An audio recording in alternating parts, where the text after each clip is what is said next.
Hello, everybody, and how's it going? Happy Sunday to everybody watching this, or some other time in the week if you're watching it on another time in the week. This is the next episode of the continuing Learning Arkham Horror, the card game videos. And this one, Eric actually requested. I asked Eric, what kind of discussion videos do you want? And Eric mentioned, how do you support your deck that's not your class that's not directly supporting, that's not exactly as a guardian shooting guns, right? So in this video, I have a thesis here, so to speak. We're going to showcase what you can do to support your deck to accomplish its goals. If you know the purpose of every card in your deck, you'll understand why you'll want to include certain cards over others in the future. This is actually something, too, that recently on a video, we mentioned something about how if you're looking for your 30th card, right, this is a good card for that. Because the idea is it has a small goal and it's going to accomplish that goal. But then we had a bunch of people say they actually have a hard time getting their 30th card. Rather, they have their 35th or 50th card and it's about cutting down. And that's actually something that never happens to me. I always go I have to I actually have a hard time, hard pressed to find my 27th to 30th card. And it was very weird to me that because I mean I get it. I do get it, right? Because it's a lot. There's a lot of great cards in this game. But I think that in most decks, you're not going to want to just play every card. So, the idea is if you know why you want to play your cards, it'll make it easier for you to understand your card selections in the future. I think we need to do, a combined MTG Arkham day one day, just a video, where what we do is we do a draft, but instead of playing the decks, what we do is we just talk about how you build your decks. Because I've noticed you have this problem when we're drafting an MTG as well. You often be like, I am four cards short of what this deck needs to do. Which is never the problem I have. I'm one of those people who's I have 70 cards and I don't know what this is. So I think as a general deck building theory episode one day, we should talk about where you get to and how you build the deck from the game up. Yeah, because I like to know I have my goals, I fit my goals in, and that's kind of what this is as well, where I look at all these cards to try to even kind of define why you might choose these cards, because they're all good options. There's so many playable cards in this game, but you're probably going to not need to play them in each one of your decks. Your decks are going to change through. So in this video, we'll be focusing on a traditional guardian, the one that wants to fight enemies when they show up, because there's guardians that can get clues. There's guardians that can just heal other people. But we're going to be just talking about all these cards from the perspective as the guardian who has high fist and either shoots a gun or swings a machete. That's kind of where we're doing this. So because of that, we're not actually going to be talking about weapons or damage events and skills. Those are, as you said, the cards that support your thing. So we have the cards that we know do things, and we want to have the cards that support those things. Yeah, and just to give some additional context, what I was basically asking Justin was as a guardian, when I'm not shooting my gun, what am I doing? Yeah. And how do I do that? How do you build a deck that shoots gun and then is occasionally hello? Mm-hmm, mm-hmm. And actually, I do have a slide about specifically those kind of cards that we're going to be getting to. But first, we're going to just talk about a bunch of groundwork for it. So, the most important thing that you want for your decks is consistency, right? So, step one, this is also kind of going into something that you talked about, Eric, where you were what the hell do I keep in my mulligan, right? Because it's hard to know, right? Especially you like every card in your deck, you look at them and you're this is really good. Mulliganing is probably one of the trickiest things to first grasp, and you'll actually see a lot of the times I'll keep one card in mull 4, right? Yeah. Because I know the one card that I know why it's there. So you gotta know what am I looking for in the mulligan? And the general rule for that is a weapon. If you're a guardian that's fighting, you want your weapon, something that helps you find your weapon, or economy. Economy is always a good thing. So these three cards help you find your weapons. They have prepared for the worst, which is search the top 9 cards of your deck for a weapon asset and add it to your hand, shuffle your deck. A fun thing about Prepared for the Worst is that if you have a lot of small weapons, you don't need Prepared for the Worst, because odds are, this is basically if you're looking for a specific weapon and you're building around that weapon, Prepared for the Worst helps you find that weapon, right? So it's an extra copy of those in your deck that just have a 1 action and 1 resource, additional cost to it. It's a great card for just keeping your deck consistent, and that is if you're looking. If in my first 5 cards, if I don't have my weapon, but I have prepared for the worst, I keep the prepared for the worst in my mulligan. Because it means that most likely that's going to be my weapon. And then if I draw my weapon in my mulligan, I still have a book and a fist that I can use in future tests, because you can commit the card. Yeah. Tetsuo Mori, he is also a damn good way for getting your consistency. However, he is backloaded consistency. He's not front-loaded like Prepared for Your the Worst is. So Tetsuo, 3 costs, soaks for 2 and 2. He can soak for other people. As a reaction, when he's defeated, you choose an investigator location. That investigator searches either the top 9 cards of their deck for an item asset, or can search their discard pile for an item asset. Nice thing about Tetsuo Mori as well is that you don't need to use it on yourself. If you have your weapon, you can get someone else to look for an item in their deck, because most people will generally have an item that is good in their deck. That's a wild good card. Yeah, yeah. And I don't know how much most weapons cost, but the fact that he puts it directly into your hand? Yes, yeah. Holy cow. Most weapons... So the big weaknesses of the Guardian class are generally card draw and economy, and money. That's like, because their cards are expensive. Their cards are very expensive because their cards are good. They're good, especially when we go to their allies. So Tetsuo is on the cheaper side of the allies for the Guardian class. And guns generally cost 4 resources. Weapons will generally cost 3 to 5 resources, like melee weapons. So, like, it's one of those things where, like, there's the downside of Prepared for the Worst, where it makes your weapons, like, a bit more expensive, but it means you have them. And ideally, you want your weapon on turn 1, right? Like, you want, like, don't do what I did when I played Mark Harrigan, and I was, like, digging for my weapons, right? But... Again, there's all, like, this is kind of just like a blanket statement for all of these, right? There's tons of different reasons why you might sway from these. But when you're just starting out, it's easier to just, like, put these cards in your deck, right? However, we're going to be talking more about allies, because ally choice will also kind of dictate what you can be doing during your off turns, and also what the goal of your deck is. Backpack is just a fantastic card. 1 resource, takes up the body slot. After it enters play, search up 12 cards of your deck to up to 3 item or supply cards, and attach them face down to Backpack. They can be played as if they're in your hand. So notably, the end supply, or supply, is really nice, because supply cards most often are resource cards. Alright, so, consistency, but we also have the king of consistency, which is stick to the plan.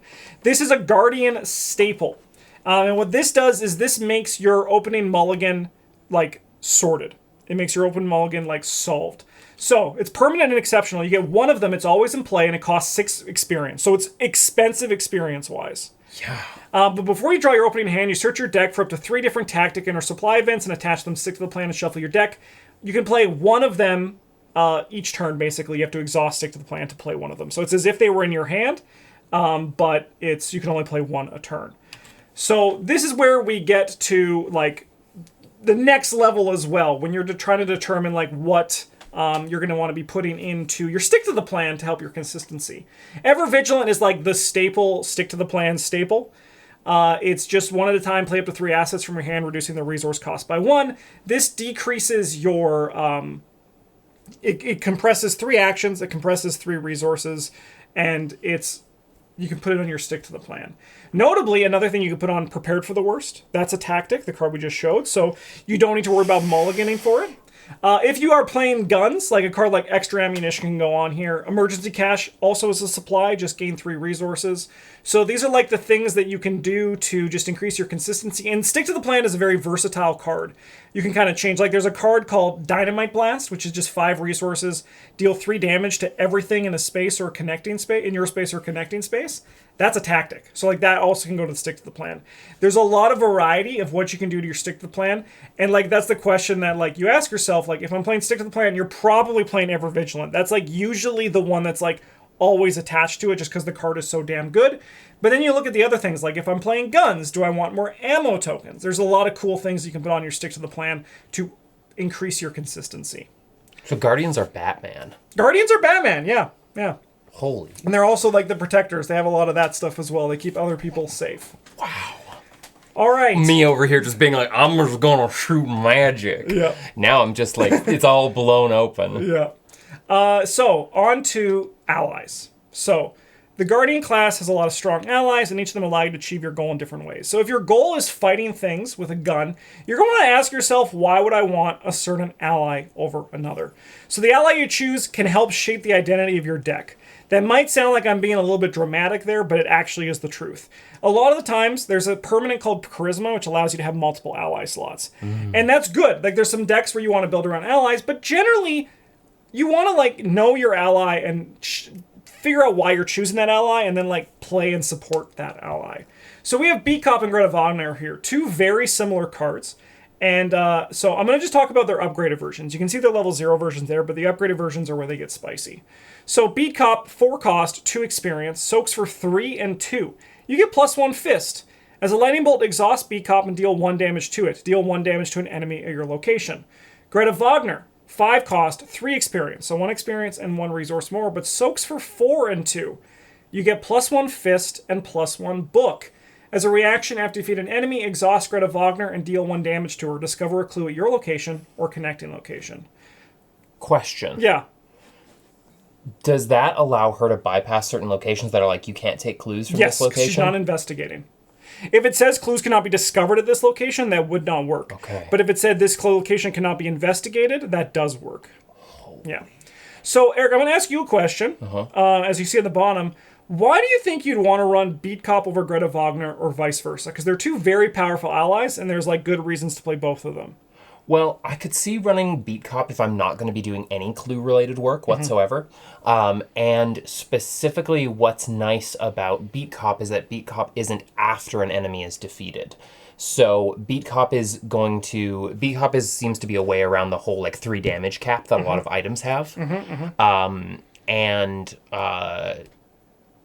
I have a feeling that there might be some sort of way to recycle Beat Cop back into your deck, and thus just have him consistently there to be burned out to deal damage. Yeah, definitely. Like, this is where, like, to go to that second point first, the idea of the identity of your deck. Like, if you have healing cards that can heal allies, both of these are great, right? Because with Beat Cop, it's repeated damage. With Greta, it's repeated clues. And the 3 damage hump is, like, definitely where Beat Cop lives. And, like, if you take it down even further, like, for me personally, I'll play Beat Cop anywhere. But if I'm looking at my deck and I'm choosing between these two, if I'm playing firearms, I probably want to play Beat Cop. The reason for that is that firearms use ammo, and firearms generally deal 2 damage, which means that Beat Cop basically saves you on a bullet for those kind of things. If I'm using melee weapons, I'll still run Beat Cop because he's really good, but then I'll also be like, maybe Greta Wagner gets the edge here because I don't need to spend ammo and I can like spend 2 actions fighting as opposed to 2 actions and 2 bullets fighting. Yeah. And then I also see that she adds a book, which, add a book, depending on your Guardian, might also be super valuable to just be that secondary clover. A lot of Guardians have 3 book as their base. So, like, she makes a 4, which means you can't do big locations, but during downtime, like you were asking, what do I do during downtime? A lot of Guardians can actually, like, grab clues depending on their stat line and their decks for it. Generally, it's, once again, I don't think either of these are wrong choices. They're both fantastic cards. The money also comes in, like, you have to, like, go into the next level of detail. Where do you, like, how's your economy? Is your gun 5 resources? In that case, like, Greta Wagner is probably going to lose out on it. Tetsuo is probably going to come in there as well. A lot of times, you can run comfortably Tetsuo and then another 2 copies of an ally, like 2 Tetsuo and 2 of another ally, because Tetsuo is not designed to stay in play. No. Tetsuo is designed to die. Yes. That's what he's here for, yeah. Okay, going on to some more allies here. So, the question is, where do we think these allies guide our deck's identity? So, Guard Dog. 3/1 soak, 3 cost. When an enemy attack deals damage to Guard Dog, deal 1 damage to the attacking enemy. Alice Luxley, you get +1 book. After you discover a clue, exhaust Alice Luxley to deal 1 damage to an enemy at your location. Brother Xavier, you get +1 brain. Notably, he soaks for 3 and 3 for 1 experience. Costs 5 though. He may be assigned damage or horror dealt to other investigators at your location, and when he dies, when he's defeated, he deals 2 damage to an enemy at your location. And then we got Michael Lee, a 4 cost, 5 experience ally. Soaks for 3 and 3. You get +1 book and +1 fist. After you successfully investigate, place 1 resource from the token pool on Michael Lee as evidence to a maximum of 3. And when you initiate attack, exhaust Michael Lee and spend an evidence. You deal +1 damage for this attack. Well, I mean, first off, I feel like Guard Dog is the simplest of all of them. Guard Dog is for, I feel like, people who are building some sort of bizarre deck where the tempo is that you want to get hit. And so guard dog, like 2 guard dogs for 3 resources, no experience, 3 hit points. Yeah. You're looking to soak damage. And what guard dog is you're either looking to take 1 or 2 damage. So this is against mobs. And not big things. But I guess even big things, the 1 damage off is not bad. Yeah. And then, you're just automatically dealing damage back to an attacking enemy. That's great. Alice Luxley is obviously going to be connected to that. So discover a clue is different than investigate. Yes, yeah. So I'm going to probably, if I want to be crazy expensive, I'm going to run Greta Wagner and Alice Luxley. So we always call that the Rube Goldberg machine. Yeah. Where, like, you do one thing and then you would exhaust all your allies and you get to do a bunch of different stuff for it. And so it's the same kind of thing. Like, you discover a clue when you're investigating, but you also, as you said, like, with her, discover a clue, your location. That will then trigger Alice Luxley so you can do the Rube Goldberg, have just, like, a bunch of stuff happen. Brother Xavier's interesting. I feel that Brother Xavier is a big horror soak of all things. Specifically, I don't know enough about Guardians to know exactly where I'd put him in a deck, but if I was playing a deck that did a lot of healing, or if I played a deck that was doing a lot of doing like a protector-ish role. Yep. The tank. The tank. Yeah, that's kind of like where he lives really well. Tetsuo also fills that spot really well. Yeah. A Tetsuo Brother Xavier deck can be a really good time. Michael A seems like a deck you build entirely around. As I'm reading this, I'm just like, I wish he had red gloves on, because then I could run an entire red glove themed deck with Michael. Yeah.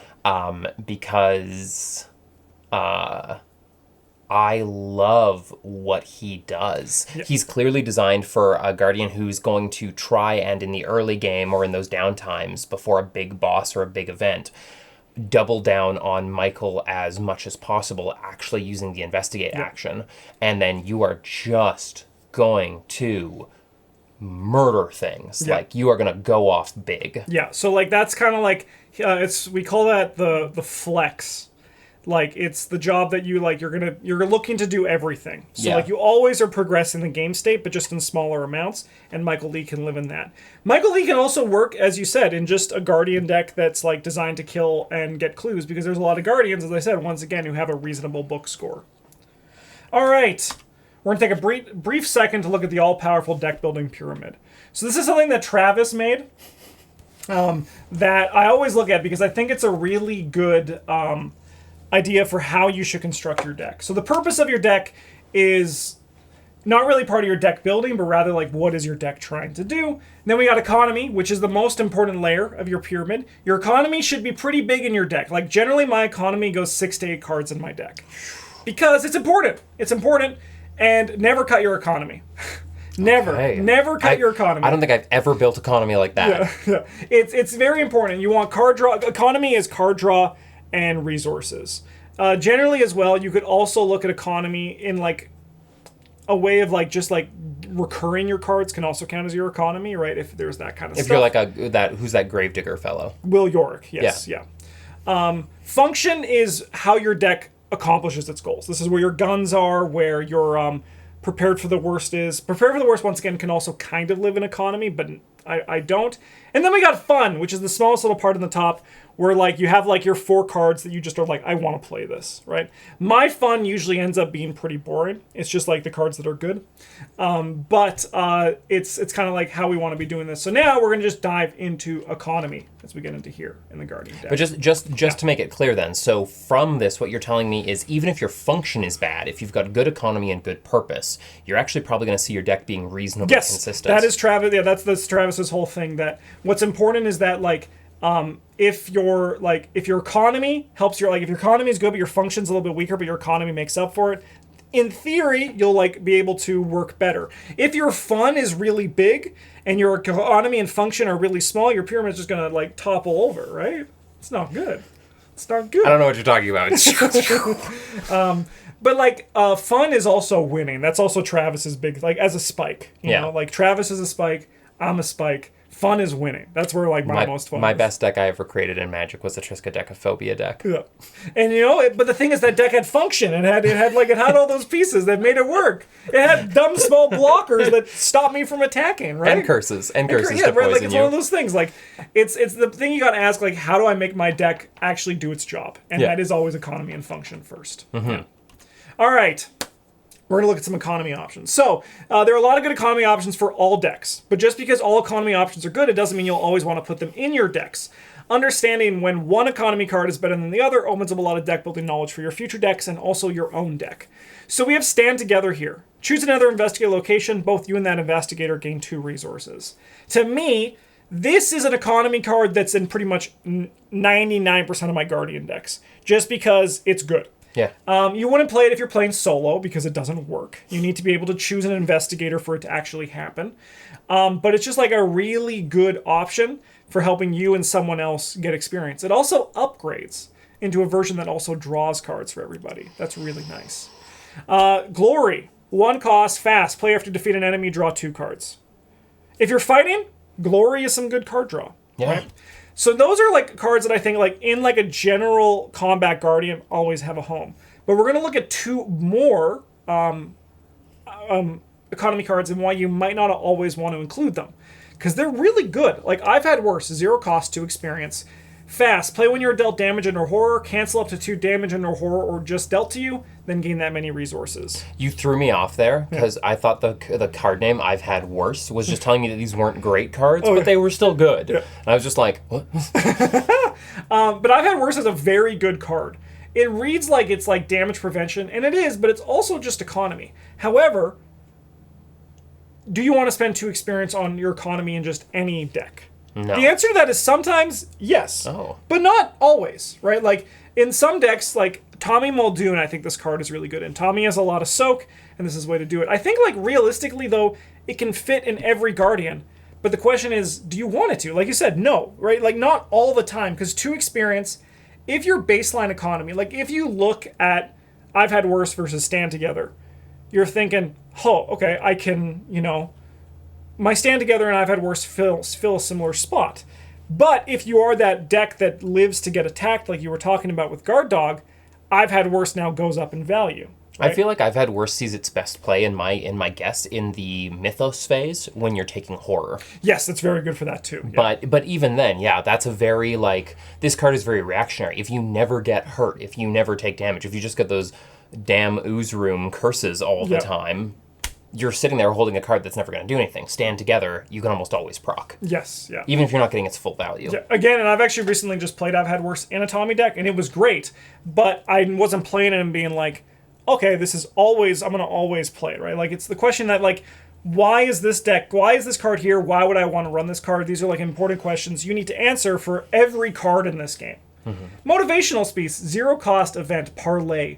Choose an investigator location. That investigator may play an ally asset from their hand, reducing its cost by 3. Can that target you as well? Yeah, because you're an investigator at your location. Yeah.